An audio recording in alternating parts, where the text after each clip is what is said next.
What's going on, you all? Welcome back to another reaction, kind of night two of the Dick Vitale Invitational. It was an amazing game between two solid teams, in my opinion. Texas, I thought, showed a lot of promise of what Sean Miller's year one will look like there, but the story of the night is Duke. I know it's night one, or night two, technically, but of college basketball, so people are probably already sick of hearing about Duke because there's the ESPN coverage, and I know Duke's not the biggest fan favorite, and I'm not a fan personally, but when you see good basketball, you got to talk about good basketball. So I'm going to talk about that game a little bit and what I saw. So that game was last night, now as I'm recording this, but a lot of good takeaways for both teams, in my opinion. But I want to start out with it being the Charlotte game presented by Belk, all of that, the Dickie V Invitational. It was awesome. They popped up the Vitale-isms, the one that popped up that I have the screenshot of is the Diaper Dandy, noun, a freshman who is simply awesome, baby. Like, it was awesome. It was an entire night predicated around Dick Vitale, and they had all around the court all the different sayings and stuff, and it was an amazing night to help honor and represent such a legend of the game, and I thought they did it to perfection. It was amazing. It was awesome to see, and of course, Duke had to play in it. It felt right. So, a big shout out to Texas for playing in this game. You don't have to play this game to start your year, and you don't have to play this for Sean Miller, but they go out of their way to essentially play a road game. It is like officially a neutral site, but they go all the way to North Carolina and play this game. So props to them. Awesome game, like I said. Duke wins 75-60 in a game where it was a tale of two halves. Duke kind of struggled early, but I think that was the physicality that Texas was able to bring. They would double team at times to get the ball out of certain actions that I think Duke was trying to get into. Texas is very athletic. That's one big note, is they were able to jump passes. They made things difficult very early for Duke. They had 18 offensive boards. That was a big key point in this game. Texas was able to stay in it early. They actually led at half. I think it was 33-32 at half. They lack consistent scoring. That's going to be the thing all year. I think the dude's name is Vocatitis, the big dude. I think he was an FAU transfer. He played 23 minutes, 15 points, 8 boards. A lot of promise from him. He turned it over a little bit. That was the constant kind of thorn in the side, I felt like, for them. But like, he'd get going, and then something would happen, and they'd be able to rip it from him. There'd be something.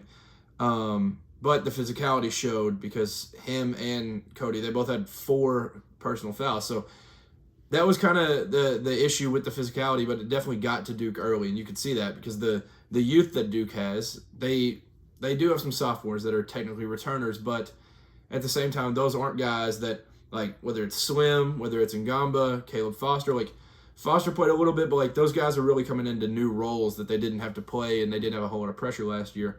So now those guys are essentially, in my mind, like freshmen. They're all coming into a new role where they are the guys. So very, very young Duke team versus a very veteran Texas team, and that was what was showing early. The athleticism, physical, jumping passing lanes, all this stuff. But the thing with physicality, if you're not super, super deep, which Texas has some depth, but if you're not super deep with the same skill level of guys, it'll wear you down. And I think that's essentially what happened. Duke weathered the storm, came out, had a dominant second half, and won this game. Cam Boozer, I've got to talk about. Bad start, for sure. Nobody's denying that. But this man played the most minutes, 36 minutes, as he's supposed to. 15 points, 13 rebounds, 2 assists, 3 steals, 1 block. I think he's going to be awesome. I know it's crazy to say after a game where he goes, what did he end up? 3 for 12 from the field, 0 for 4 from 3. But the ways that he, like, if you watch that game, if you're a like box score watcher, you're going to think this dude had a bad debut. Far from it. I think early on in the half, he tried to do a lot off the dribble, which is, I think, going to shift as the year goes on. I think he's going to have more of a, like, concise game where it's going to be more post up, do stuff from posting up, instead of getting at the top of the key and ripping and trying to get down on somebody. But even with those, he missed layups that he will be making all year. Some were contested, some he had a good look at. Some ended up being fouls where he goes to the line, but he got to where he wanted to get most of this game, even through fresh physicality in the first half from Texas. Like, they did all that they could. There were times that they'd double and he'd find the right pass to make. Like there was a lot of promise from this. He stayed consistent, driving the ball, and some of them turned into makes late. He was able to start to finish there. But the 13 rebounds, you can't teach that. The positioning, the IQ of knowing where this ball is about to come off the rim, it's exceptional. So he was awesome in my opinion. Free throws, 9 for 12 from the free throw line. Vitale actually jinxed him on one where he was like, he hasn't missed a free throw all night or whatever. And then he ended up missing that one. But the point is, he has the super physical game that he can show. I think they said he was a mix of his dad and Paolo. I don't remember who said that. It might have been Billis, or I don't remember who said it, but there's some truth to that. Like, he has some finesse, but he also has a super physical game. But he's just so smart in how he goes about the game. Like, he makes the right play. The 2 assists don't stand out because of what he was able to create off of the attention, the gravity type of player that he is. So I think he's going to be amazing. Like, you could just see it. You could see it. He didn't have a Koa Pete debut. He didn't have an AJ DeBonta debut. He didn't have a Darren Peterson debut. But he had a game that I think shows a lot of promise early, and I think Cam Boozer is going to be amazing.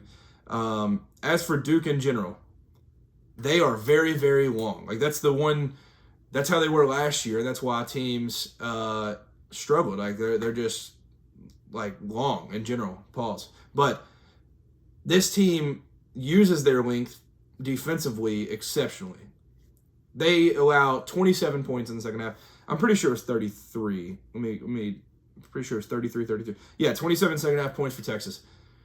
It's the length that they have. Whether they're in a shell of a zone, switching to man or something.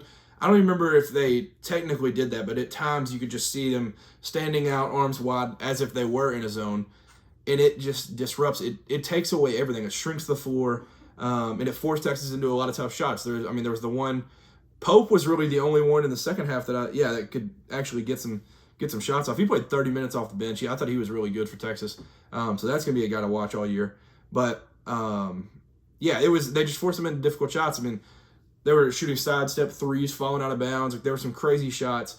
But they end up getting such a big cushion, Duke did, that they were able to miss Dame Sarr dunks, and he's able to just not have to worry too much about that.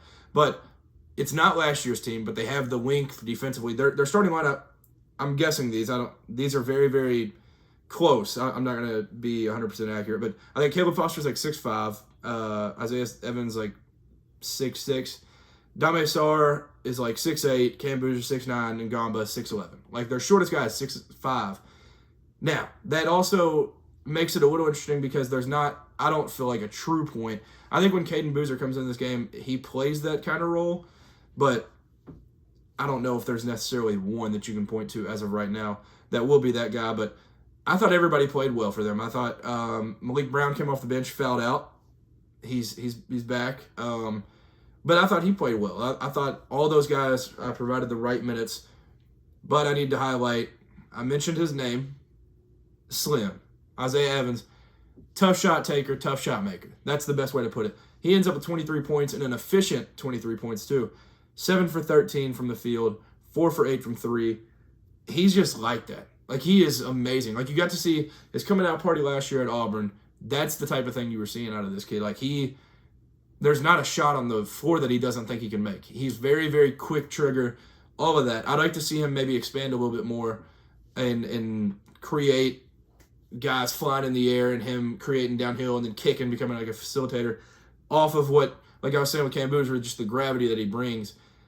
I think Isaiah Evans is going to be awesome. He is just an elite player. He got the KD, Brandon Ingram. He got all those slim, tall, scoring guys. He got those comparisons, but I think they're legit, and you're finally seeing it. He showed it late last year, and I think Duke fans were pretty loud about how high they think his ceiling is coming into this season, and you can start to see it already in this one. Against the Texas team, like I said, I think they're going to be good. I don't know how they'll end up looking, but I think that physicality is going to match them in right there, bare minimum, middle of the pack in the SEC. I don't remember where I had them picked in my preseason poll for the SEC, but I think they could be much higher than that.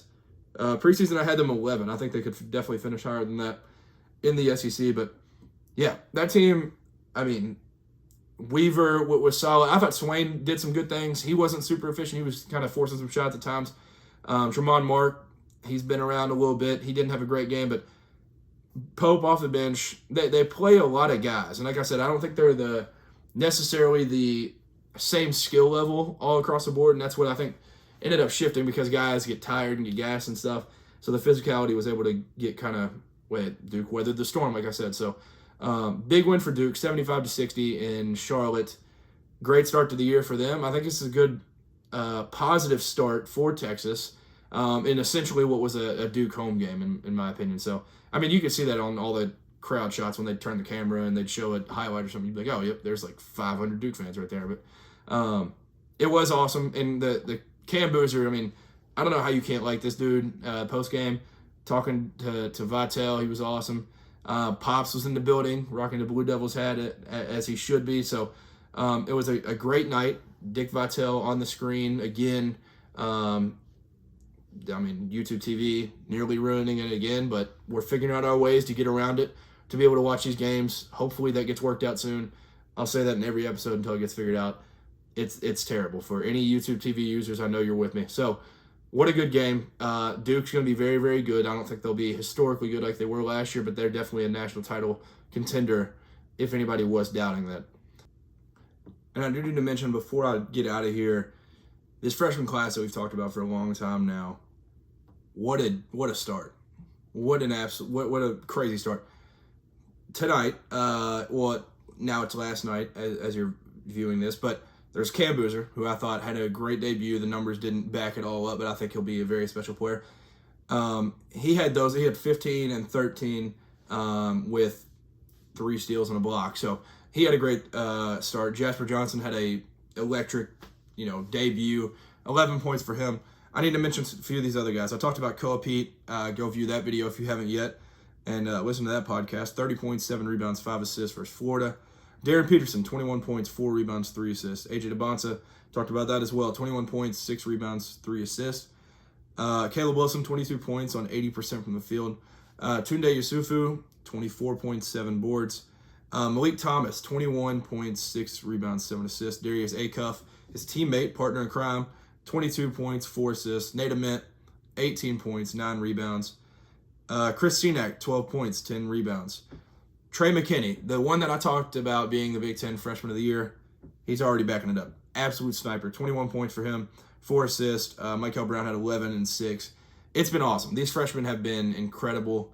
And that's not even mentioning all. That's just a few, just to name a few. So they've been great, and I guess it's just the beginning. So these freshmen have been unbelievable so far, and we're 2 days in. We're heading into night 3 as this is coming out. So thank you for tuning in. Hope you enjoyed. Leave some comments on the freshmen, the Duke-Texas game, whatever you're feeling.